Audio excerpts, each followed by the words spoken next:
Here with me is the Oppo Reno8 and I've been using it for a while now, and here is my review of the device. So the one with me is the international model. There is also a China model of the Reno8 where it is limited to China only, which means it costs a lower price and it does not come with Google services, and it actually swap out the ultra-wide camera with a depth camera.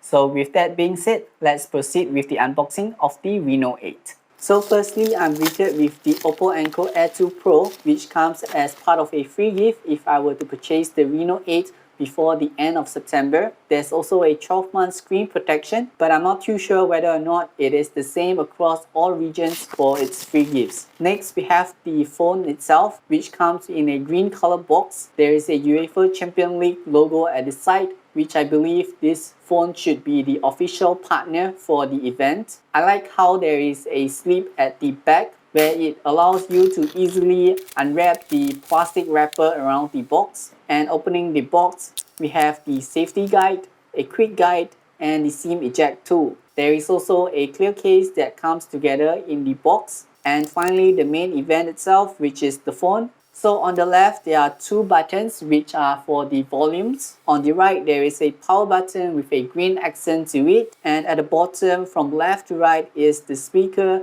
the USB-C, and the SIM tray. The phone supports dual SIM slot and there is no expandable storage for the phone. And at the back, the color that I have purchased is shimmer gold. You can see how it changes color depending on how the light is reflected off the back of the phone, which I feel it is a rather nice design. And there is also an alternative color, which is shimmer black if you do not like the fanciful, colorful accent of this phone. Putting the phone aside, there is an 80-watt SuperVOOC charger, which I'm glad Oppo actually included in the box because SuperVOOC is proprietary.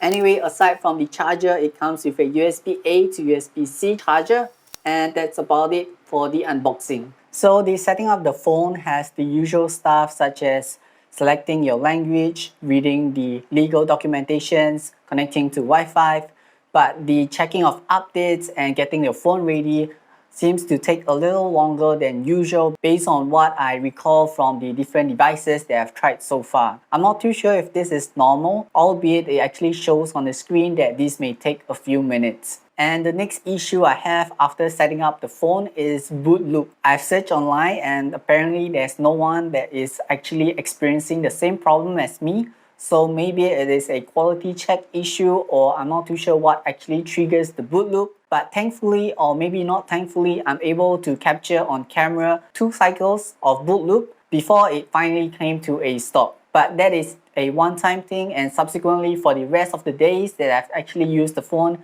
there isn't any boot loop issues whatsoever. So diving into the internals of the phone comes with 256 gigs of storage, where 25 gigs are occupied with the pre-installed apps and the softwares, and that it comes with 8 gigs of RAM, where 3 gigs of RAM expansion is enabled by default. You could choose between 2, 3, 5 or 0 gigs of RAM depending on how much ROM you have to sacrifice or to shift from ROM to RAM. The phone comes with Android 12 and ColorOS 12.1, and there are 2 updates of the phone from first boot, where firstly it bumps up the security patch from June to July, and it bumps up the ColorOS version from 12.1 to 12.1.1 with things such as stability, improvements, and bug fixes. Similarly, for the second update, it bumps the security patch from July to August, which is the latest, even though the time of recording is September. And also it comes with the usual stability, improvements, and fixes. So if you enter the settings for the first time, there are a couple of features where Oppo actually recommends you to check out. So firstly, we have the emoji, which is basically an animated version of yourself, which personally I feel that I will not use it apart from exploring it for the very first time. We have the air gestures, which is currently only supported on YouTube, which I feel it is useful. So for example, if I'm using my hands to eat some greasy food and I need to play or pause my video while watching and eating at the same time, I could simply use my palm to actually play and pause the video instead of actually using my greasy hands to touch all over the phone. There is also the flexible windows where it allows you to multitask efficiently. But in my opinion, I will not be using it on a phone as much as a tablet because of the screen size limitations. There is also the quick launch, which I feel it is rather handy. So for example, if I were to need to enter Google Lens, I could easily access the app directly after I unlock the phone. Next, we have the one-handed mode. So given how large the phone is, it is rather handy for you to simply swipe the bottom of the phone to reach anything that is at the top if you were to using your phone with just one hand. And lastly, there's the added system cloner, where it allows you to have two separate systems if you need to loan your phone to a friend or relative and you do not want your friend or relative to access a certain application or certain gallery on your phone. So apart from the features that Oppo recommends at the top of the settings if you were to enter for the first time, there are other things which I found in the phone which I like, such as the double tap to actually lock or unlock your phone, drawing screen off gestures such as V shape to turn on or off the torch, or the O shape to directly enter the camera, which I feel these are rather handy if you actually need to access it quickly without unlocking the phone. There are also other screen off gestures which you could enable, which all of them are disabled by default, and you could choose which are the ones which are handy to you without unlocking the phone. Apart from this, there is also the multi-connect PC, which I find useful to actually transfer files easily between your PC and your phone. You could actually do so all wirelessly using the same Wi-Fi network, but the only downside, so to speak, is to actually install the PC Connect software on your PC. But other than that, it is a rather seamless experience, and you could actually use your phone on the PC as well with your keyboard and mouse cursor. So speaking about seamless experience, the phone is equipped with a MediaTek Dimensity 1300, and it comes with 8 gigs of RAM, where you could actually expand the RAM by 5 gigs if you want to by transferring some of the ROM to the RAM. It also has 256 gigs of storage, which is more than sufficient for me, and the way I use my phone is to reply to messages, checking of emails, using the web browser to actually search for things, read up news, and to take photos and videos and share it on social media. So as you can see, I'm a rather light user and I don't consider myself to be a heavy user as I do not play any sort of game. So these combinations on the phone allows me to have a rather snappy experience day to day using it. In my opinion, there are no lags whatsoever. Switching between apps to apps is rather smooth. And given how I use my phone, any phone that comes with a battery life of up to 2 days is considered very good for me. Anything less would be bad, but of course it varies from people to people depending on how you use your phone, whether you take a lot of photos, whether you game a lot, whether you're addicted to social media, and whatnot. The phone comes with 4500 mAh of battery, and it comes with an 80-watt SuperVOOC charger, which I really like the charger a lot because all I need to do is to plug up the phone in the morning, have a quick wash up, have my breakfast, back to the phone is either fully charged or almost fully charged. So on the flip side, one of the things that I dislike about the phone is the single down-firing speaker, which I feel that it should not be the case given the price of the phone. Many phones which are cheaper than this actually comes with stereo speakers. And speaking about speaker, this phone does not come with a 3.5mm headphone jack, which to me right now I feel that it is rather normal because most phones these days of a higher price point does not come with the jack, and most of us would actually rely on some sort of true wireless earbuds instead. Other minor things that may or may not be concerned is firstly when the rotation is fixed, and if you were to rotate your phone from portrait to landscape, the icon that appears at the bottom left seems alright. However, if you were to rotate back, the icons is actually at the top left hand corner of the phone, which seems a little weird or awkward placement in my opinion. Next is the lack of IP rating, which is alright for me, but it just gives you the peace of mind for accidental water splashes, and especially at this price, IP rating should be expected to some extent. The third minor thing is the lack of wireless charging,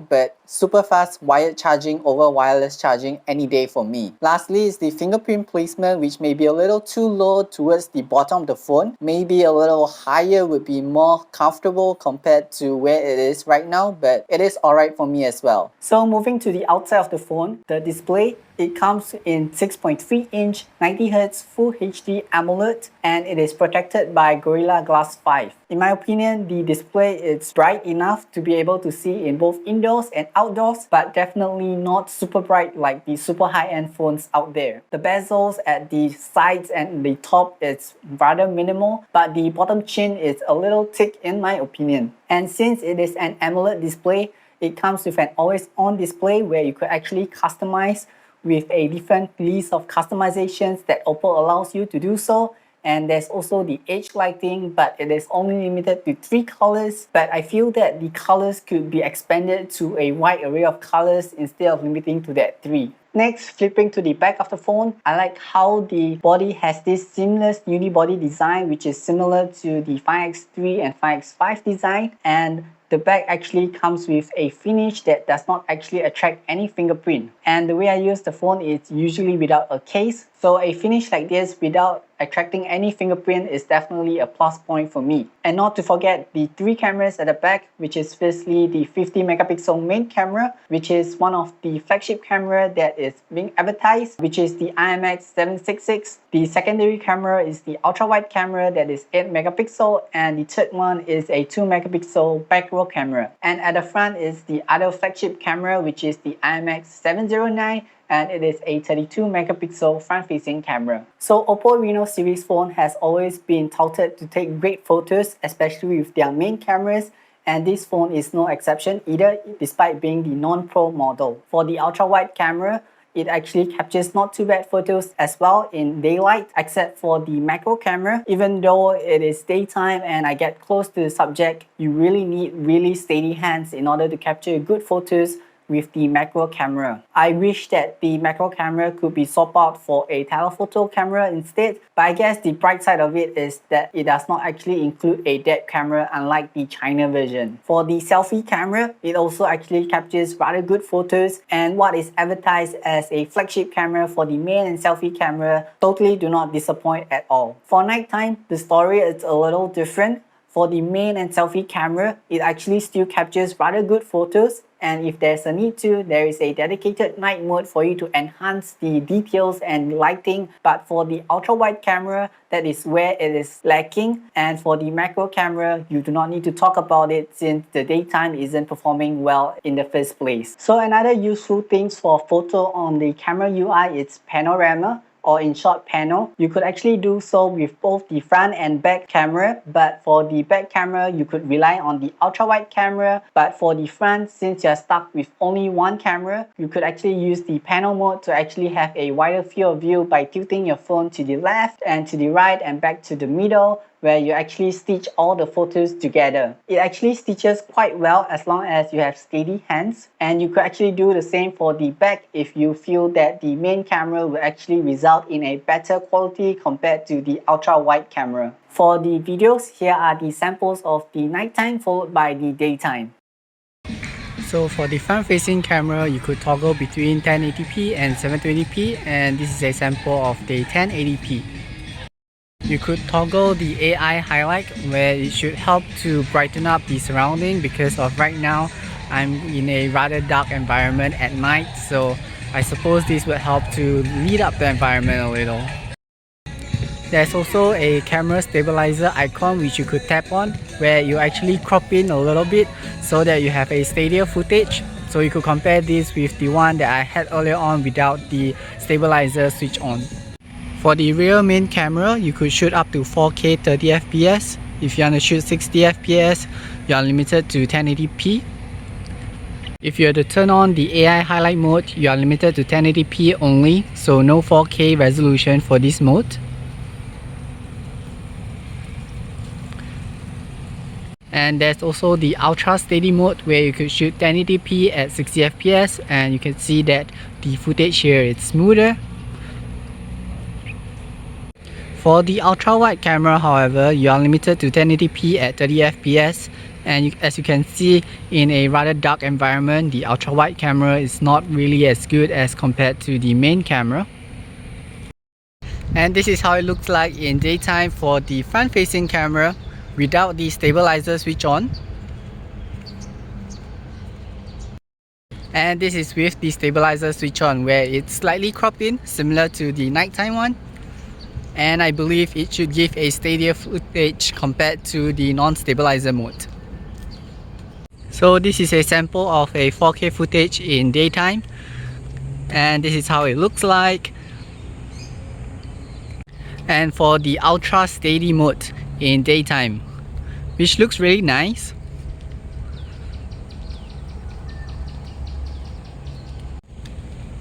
Again, for the daytime, but this time around for the ultra wide camera.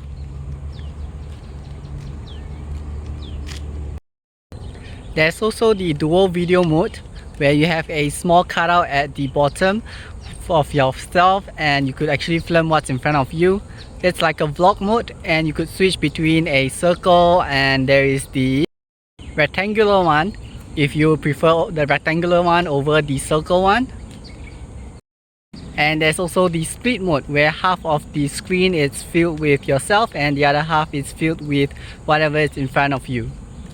So all in all, there are a lot of things that I like about the phone, which are firstly the display. It is an AMOLED screen, 90Hz, so you actually have a smooth experience together with the Dimensity 1300 with 8 gigs of RAM and UFS 3.1 storage of 256 gigs of storage. I actually like the cameras, especially the main camera and the selfie camera, but the macro camera could be replaced with a telephoto camera, and the ultra wide camera is not too bad. And I like the fact that the phone itself would be included for the ColorOS 13, which is based on Android 13, that will be available on the phone from October 2022 onwards if it actually follows the schedule. And the certain things which I dislike is firstly the boot loop issue and the time to actually take to set up the phone. But I hope this is unlucky side of me that I'm having this issue and not everyone else. And the fact that it has only a down-firing speaker instead of stereo speakers is definitely a letdown for this phone at this price point. And speaking about price, this phone costs $799, which is definitely not cheap as a mid-range phone and not too expensive as the high-end phones out there.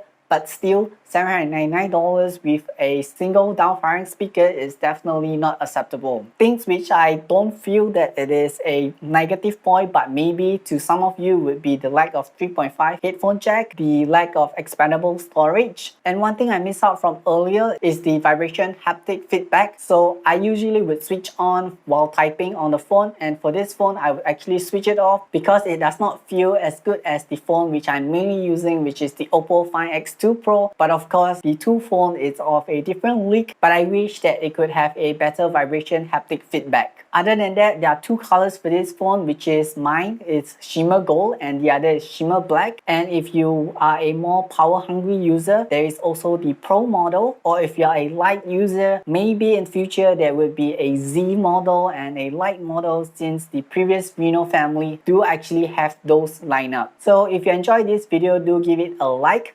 Do comment down if you have any opinions, and do subscribe for a future video like this. Thanks for watching.